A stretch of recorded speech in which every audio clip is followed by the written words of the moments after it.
And if someone's listening to this and they're thinking, okay, so if I'm going to learn faster, I'm going to learn at a greater speed, what are the top 3 things that you would suggest to someone to be able to learn a lot faster? We discussed that you start with the outcome. What do you want? Step 1. What would be step 2 and 3? All right. So I will reiterate the step number 1 for outcome, because that's very, very important. So I would suggest start with the end in mind, where you want to go. And then you figure out the second layer. What's the most essential thing you must master in order to go there? And do think critically. Do you really need to master everything? And that's my second tip here, that in order to be an expert in something or master in something, you don't need to master everything that goes into it. You may have to just master a subset of things, and you still can be a master, I would say, in that particular area. My example sometimes can be that if you want to be, let's say, that a master in a master speaker in something, so all you have to do is possibly master a certain part of the content. You don't have to master the entire stage circus that happens in most cases. So I would say it's not necessary. You have to figure out what the key area that you need to really master, and that's it.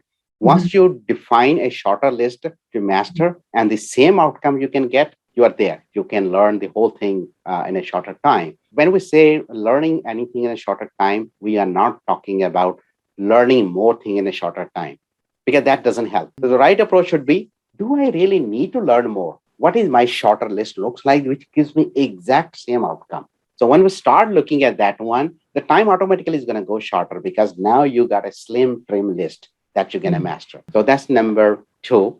Number 3 is very important piece, which people actually miss most of the time. That one is what we call lean sequence. It's a sequence which is a very thin, trimmed down, or you remove all the fats, all the stuff out of that sequence. In some cases, what happens is that the sequence in which you learn may be able to make you go faster. Okay.